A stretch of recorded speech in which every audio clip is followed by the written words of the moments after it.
कहा जाता है कि जहां पर आग लगती है वहीं से धुआं उठता है।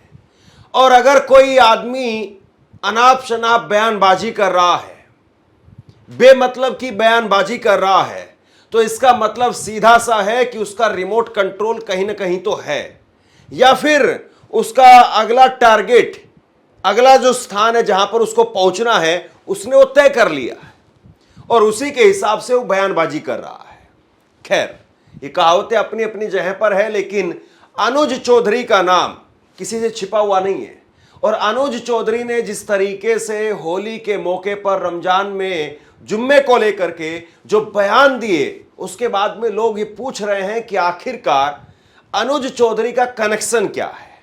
कैसे कोई अधिकारी जो है वो इतनी सारी बात बोल रहा है, क्योंकि इस देश में बहुत सारे आईएएस आईपीएस अधिकारी हैं, कई सारे सीईओ हैं, लेकिन किसी ने भी इस तरह का बयान नहीं दिया जो बयान अनुज चौधरी ने दिया। तो आखिरकार अनुज चौधरी ने यह बयान अपने आप से दिया है, कहीं पर पहुंचने के लिए, या कहीं पर बैठे हुए किसी शख्स ने अनुज चौधरी से यह बयान दिलवाया है? क्या भाजपा से सीधे अनुज चौधरी के कोई कनेक्शन है? वैसे तो खैर जब भी कोई सत्ता होती है तो वो अपने अधिकारियों के साथ में तालमेल रखती ही है, और अधिकारी भी सत्ता के साथ में तालमेल रखते हैं। बहुत कम अधिकारी होते हैं लहर के खिलाफ चलने की भी हिम्मत रखते हैं, बहुत कम अधिकारी ऐसे होते हैं। तो मैं आपको अनुज चौधरी का वो कनेक्शन बताने वाला हूं, भाजपा के साथ में जुड़ा हुआ वो कनेक्शन, जहां पर अनुज चौधरी के भाई, अनुज चौधरी की भाभी, उनका बीजेपी के साथ में सीधा ताल्लुकात है। और दूसरी बड़ी बात, अनुज चौधरी जो आज बयान दे रहे हैं, इन बयानों की जो आखिरी सीढ़ी है या इन बयानों की जो आखिरी मंजिल है वो कहां पर जाकर के रुकेगी, उसके संकेत भी मिलने लग गए हैं। कायदे से किसी भी अधिकारी के लिए पद पर रहते हुए इस तरह की बातें नहीं कही जानी चाहिए, लेकिन ये सच्चाई है कि इस देश में जज से लेकर के और अधिकारी तक कैसे तुरंत वीआरएस लेकर के चुनावी मैदान में कूद जाते हैं। और तब ये सवाल पूछा जाता है कि क्या जब अपने पद पर ये थे तो वाकई इन्होंने ईमानदारी से काम किया या सरकार की मंशा के मुताबिक काम किया। अनुज चौधरी के बारे में थोड़ा सा आपको मैं इतिहास बताता हूं, जो अभी तक चीजें निकल करके सामने आई है। मुजफ्फरनगर के रहने वाले हैं अनुज चौधरी। ये मुजफ्फरनगर के बहेड़ी गांव में रहते हैं। कुश्ती से शुरुआत की और उसके बाद में नेशनल गेम तक पहुंचे।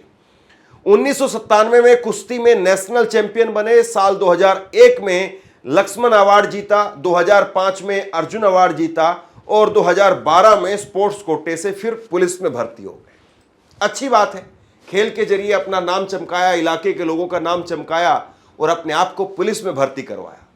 लेकिन कहानी यहीं पर खत्म नहीं होती है। अनुज चौधरी के 3 भाई हैं, अनुज, अमित और अंकुज।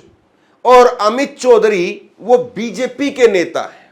अगर आप उनकी फेसबुक पर जाकर के चेक करेंगे, अमित चौधरी अनुज चौधरी के सगे भाई हैं। वो मुजफ्फरनगर के जिला उपाध्यक्ष रह चुके हैं, कुकड़ा ब्लॉक से ब्लॉक प्रमुख रह चुके हैं और मौजूदा समय में अमित चौधरी की पत्नी यानी अनुज चौधरी की भाभी, सगी भाभी, वो सदर से ब्लॉक प्रमुख भी है। तो यानी सीधे तौर पर भाजपा के साथ में अनुज चौधरी के परिवार का रिश्ता है। चंद्रशेखर आजाद, उन्होंने कहा कि अनुज चौधरी जो बयान दे रहे हैं वो बयान इसलिए दिलवाए जा रहे हैं ताकि अनुज चौधरी को मुजफ्फरनगर के अंदर स्थापित किया जा सके। मुजफ्फरनगर में संजीव बाल्यान चुनाव हार गए। संजीव बाल्यान के साथ में अनुज चौधरी के सगे भाई अमित चौधरी के अच्छे रिश्ते हैं, लेकिन जाहिर सी बात है अब चुनाव हारने के बाद में राजनीति में शायद वो दोबारा उतनी एंट्री नहीं हो पाएगी और जयंत चौधरी वो कोशिश करेंगे अगली बार वो लोकसभा चुनाव लड़ें। तो ऐसे में जयंत चौधरी के सामने, आरएलडी के सामने मुजफ्फरनगर की सियासत या यूं कहूं कि पश्चिमी उत्तर प्रदेश की सियासत में ये बीजेपी की तरफ से लामबंदी की जा रही है।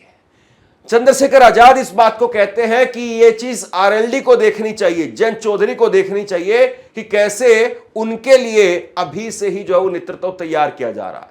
मतलब अभी जो हम लोग देख रहे हैं कि अनुज चौधरी ने कोई बयान दे दिया जुम्मा वर्सेस होली, ये चीजें यहां रुकने वाली नहीं है। ठीक है, होली तो समाप्त हो जाएगी अब, जुम्मा भी खत्म हो जाएगा, रमजान भी चली जाएगी, सारी बातें खत्म हो जाएगी और हफ्ता 10 दिन 20 दिन में 15 दिन में सारी चीजें खत्म हो जाएंगी। लेकिन सवाल यह है अनुज चौधरी की अब अगली मंजिल क्या होगी, क्योंकि अनुज चौधरी ऐसा नहीं कि कोई पहली बार इस तरह के बयान दे रहे हो।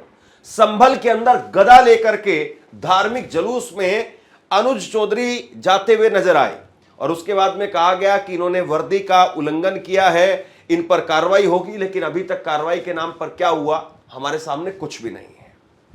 अनुज चौधरी संभल हिंसा के बाद में कहते हैं जाहिल, और जाहिल कहते हुए इनकी वीडियो निकल करके सामने आती है। तो कई सारे बयान, कई सारे इनके पहले के वीडियो भी सामने हैं जिसमें अनुज चौधरी, और आपको ये कुछ तस्वीरें भी देख लीजिए, आपने पहले वीडियो देखी होगी आजम खान को लेकर के अनुज चौधरी की एक वीडियो सोशल मीडिया पर बहुत जबरदस्त तरीके से वायरल हुई थी, जिसमें आजम खान अपनी गाड़ी से उतरते हैं और आजम खान जब गाड़ी से उतरते हैं तो ये अपनी कुर्सी पर बैठे रहते हैं। और जब ये कुर्सी पर बैठे हुए थे तो आजम खान ने कहा कि हम तो अपने बड़ों का एहसान करते हैं, ये जो वर्दी दी तुमको ये अखिलेश यादव ने दी। तो उन्होंने कहा कि नहीं वर्दी तो मुझे खेलने दी है।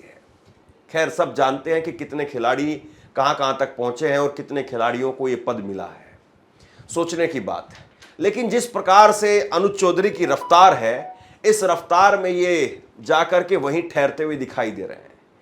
देखिए सत्ता, सीट, सियासत ये तो बहुत छोटी चीज है, लोगों की मोहब्बत के आगे, लोगों में इज्जत मान सम्मान के आगे बहुत छोटी चीज है। लेकिन शायद अनुज चौधरी जैसे लोगों को लगता है कि नहीं, जब तक कुर्सी ये सलामत है तब तक ये सही, और जब ये कुर्सी ये खत्म हो जाएगी तो इसके बाद में अगली कुर्सी का बंदोबस्त कर लिया जाए। वरना बहुत सारे अफसर ऐसे भी हैं जो तबादले पर तबादला झेलते हैं लेकिन सरकार के आगे घुटने नहीं टेकते हैं, और बहुत सारे जज ऐसे हैं जो तुरंत जो है इस्तीफा देकर के भाजपा में शामिल हो जाते हैं। आप कैसे भूल सकते हैं अभिजीत गंगोपाध्याय को, इलाहाबाद कोलकाता हाईकोर्ट के जज थे, इस्तीफा दिया और अभिजीत गंगोपाध्याय भाजपा में शामिल हो गए। भाजपा ने लोकसभा का टिकट दिया और लोकसभा से चुनाव जीत करके वो दिल्ली पहुंच गए। तो अनुज चौधरी की भी वही मंजिल है, 2029 के चुनाव तक पद पर रहा जाए, 2029 के चुनाव पर सरकारी वर्दी में रह करके जो कुछ किया जा सकता है वो किया जाए, और 2029 के चुनाव में जनवरी के अंदर रिटायरमेंट लेकर के और फिर नेता नगरी में कूदा जाए और नेता नगरी में कूद करके कुर्ता पजामा पहन करके लोकसभा का चुनाव लड़ा जाए। क्या यही है अनुज चौधरी का प्लान? सवाल बहुत बड़ा है। खैर एक और वीडियो वायरल हो रहा है। वैसे तो अनुज चौधरी के बयानों के बाद में 6 मार्च को अनुज चौधरी ने बयान दिया, उसके बाद में 8 मार्च को योगी आदित्यनाथ ने आज तक चैनल पर अनुज चौधरी के बयान का समर्थन कर दिया, लेकिन लोगों ने उनका समर्थन नहीं किया।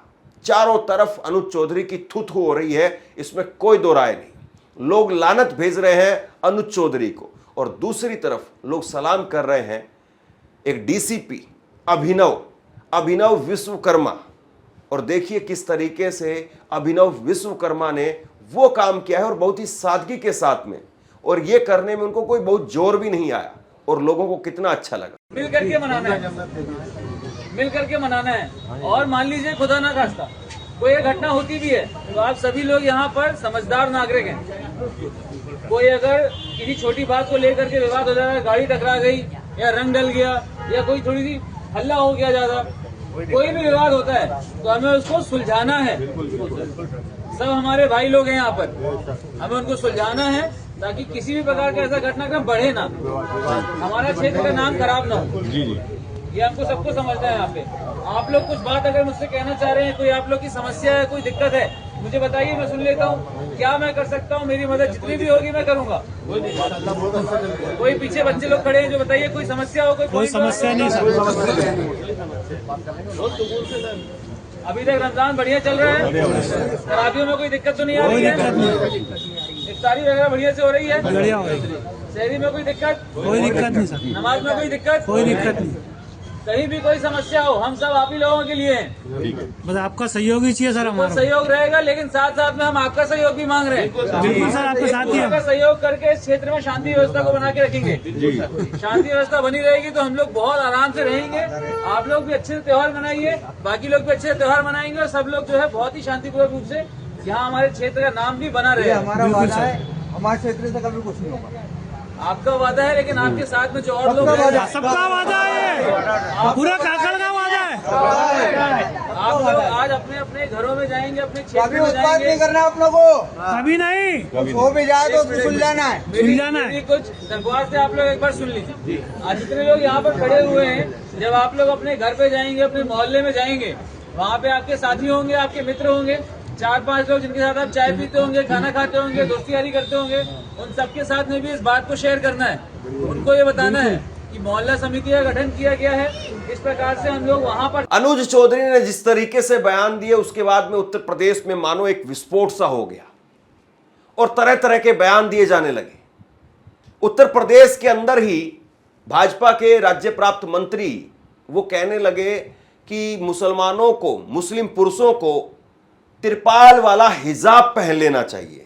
होली सनातनियों का बहुत बड़ा पर्व है, साल में एक बार ही आता है।